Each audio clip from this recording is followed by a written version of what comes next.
AJ, are the Yankees okay? And are the Marlins good? Because they just swept the Yankees for the first time in franchise history. They've played them well in the past, but never swept them. The place was packed. Of course, it's always packed for these games because you get the satellite people, the New Yorkers who fill the place up. But they were very disappointed as the judgeless Yankees were swept. Luis Hill came back.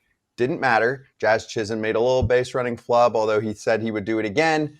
Add it all up. Oh, wait. And Friday, all of the new guys, or many of the new guys, came in for the Yanks and had some issues. So, can you get a larger nightmare than what just happened for them down in South Florida? No, you can't have a worse weekend for the Yankees than what just happened. They got swept by the Marlins, who are now 500, by the way, which is amazing. And Clayton McCullough deserves a ton of credit. The team deserves a ton of credit. As hard as we were on Peter Bendix, he deserves a ton of credit. They're at 500. They're there. So, but no, could have been worse for the Yankees. And by the way, Jazz would do that again. What, get doubled off on a pop up to the second baseman? What are we doing? Like, just go back to the base, dude. Like, quit trying to be too cool. Just go back to the base. Yeah, that's a tough weekend. There's no way to look at, or it was bad. It was bad, and puts them in a kind of a tough spot. All their new acquisitions didn't throw the ball well for them. You're making a lot of base running errors. It seems like everything's going bad at once. The hope for them is when Judge does come back that he rights all the wrongs that they have going on right now, because that's kind of the only chance they've got going on is for him to carry them. By the way, you mentioned the relievers they signed or traded for. They all had to blow up on the same day. That is not what Yankees fans wanted to see. They were hoping this bullpen would be supercharged, and and then Caballero, the guy who they got from the Rays, misses the ground ball, which leads to the winning run scoring. I mean, that was just a nightmare of a game. We questioned it, remember, when the trade went down for Bednar and some of the other guys. Like, they're going from no pressure situations to the Yankees. It was only one game. They'll get better. But you saw what happened. Devin Williams, it happened to him early in the year, right? Like, you're not playing for the Pirates and the Rockies anymore. You're playing for the Yankees, and all eyes are you. Lance, you played for these organizations. Yeah, no, it's totally a different ballgame when you get there. You got to embrace it. You got to enjoy the competition and enjoy the platform that you're on now. And it is different from some of those smaller market teams going to New York. So I think when it's all said and done, you hope that for them, for their sake, the guys that they got, it's the get the bad one out of the way right away, and then now they can move forward. But all in all, that's a tough start after the trade deadline and all that for the Yankees and their fans for sure. AJ, can we roll that playback with Jazz, and can you explain to me what happened? So Xavier Edwards said he was thinking about dropping it to eliminate Jazz because Goldie is a much slower runner, and he's the one who popped it up. So he's like, I could get Jazz and replace him with Goldie. And Jazz kind of said that's what he was thinking, and that's why he would do it again. And Booney said it's not like a lack of hustle. It's just, a play that he's thinking about. Are they wrong there? Should he just be hugging the bag and making sure he doesn't get doubled up? I mean, Goldschmidt's right there. It's not like they were gonna get Goldschmidt out at first. So I listen. Boone's standing up for his players. It's what Aaron Boone does.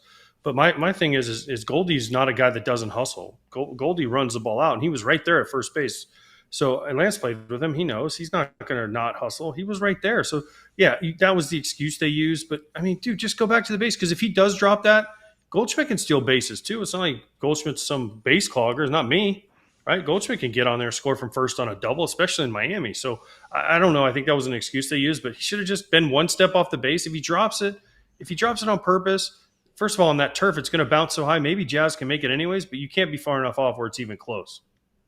Yeah, you can't risk that. You can't risk that right there. And you saw the peak of the second baseman. I think he was thinking about it. Obviously, if you have a no doubt base stealer that you got to worry about. I've seen it work. I've seen it work in LA where they made sure the right guy was at first and got rid of the fast guy with the force out. But in that instance, you just got to play the game right way. Stand next to the bag. Let them get their out one way or the other, because the more when you saw what happened, the more you try to think with them, you get yourself in more trouble. I understand what Jazz was thinking and the idea of it, but by doing that, he just gave him an extra out instead of, hey, you still have a runner on first no matter what. So all in all, it was a bad play. Lance, you played for Booney, right? I did. Do you think he's catching too much heat, or do you think it's fair? Because Yankee fans lose their minds. You're not going to replace the GM who's locked up for a while and been there forever. I've been always saying I feel like these are veteran guys, It's not like they need somebody to sit down with them and teach them the basics of baseball. But a lot of fans disagree and think that Booney should be much more harsh. I don't know many other managers that are harsh, especially publicly, about their players. There was one example, I think, that Ken Rosenthal brought up in a recent article about the Yankees. Earlier this month, he said Pat Murphy, Brewers manager, stood out when he was asked why Joey Ortiz was held out of the lineup for a second straight day and whether he was dealing with something. Murph's reply was, yeah, he's out because the manager's pissed. I want to give him his best approach at the plate every day, and we've given him a lot. We're playing him every day, and he just can't have lapses at the plate. You don't hear that very often. That's an outlier, but it sounds like that's what Yankee fans want. They don't make the decisions, though. So what do you think?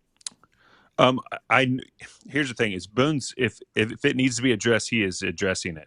He's not going to talk to the media. He's not going to tell you what's going on in the clubhouse. He played the game. He played at a very high level in big markets. He knows how it works. Whatever happens in the clubhouse stays in the clubhouse. So I'm positive that he's addressing everything that's going wrong with the players, and the players are addressing it too. But they're not going to tell you about it because the more that gets out in New York, the worse it gets. So they would rather you say, "Oh, you're not doing enough," than, "Oh, he's blowing people up," and there's more of a story there, and things leaking out of the clubhouse, and that causes more problems than what's going on. They know what's wrong. They know how to fix it, and they've addressed it.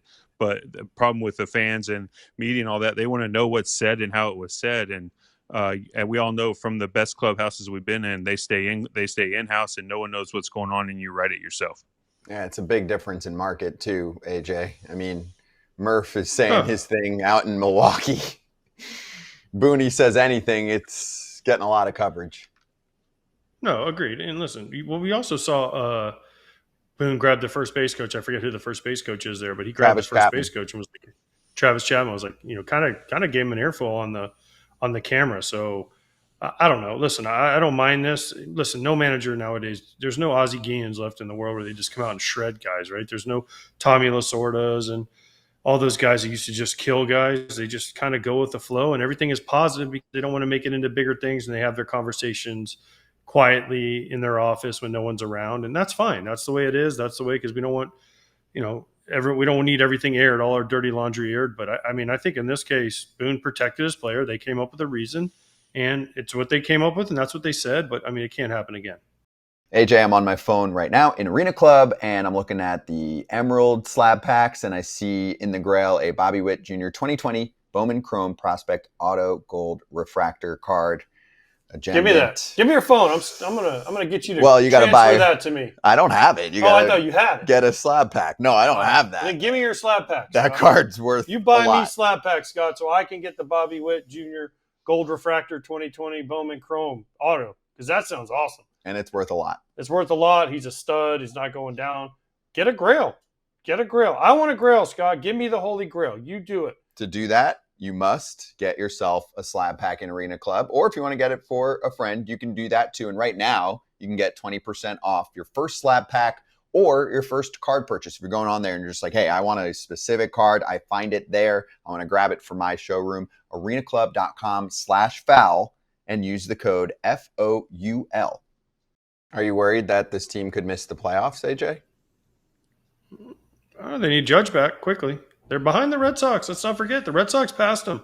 Red Sox swept Houston. The Red Sox passed them.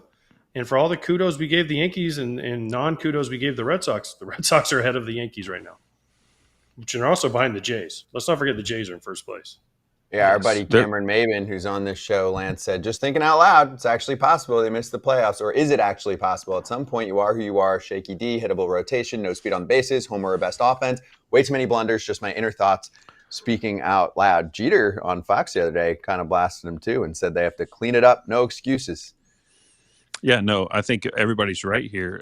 Yes, it's very possible to miss the playoffs. There's a lot of teams that got better at the deadline, and they're also playing better at this point in the season. You look at health overall, they've got to get healthy, but they also have to stay healthy on the pitching side. If they have any more issues with their starting pitching, they're going to be in a world of hurt. So, yes, it's very possible that they could get themselves in a spot where they miss the playoffs.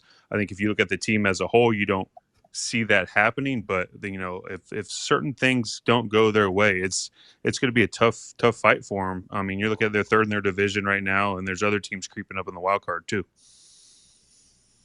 Here's my thing. Can we share that tweet again, the second one with Jeter and A-Rod? going back and forth a little bit about this. Let's not forget something here. What A-Rod says is actually right. If any of us made a mistake like Jazz did, we'd be sitting our butt right on the bench. He's right. That doesn't happen anymore. I mean, the number one motivator in sports is the bench. You make a mistake, you get set down. Guess what? You want to play. How do you make money? You play.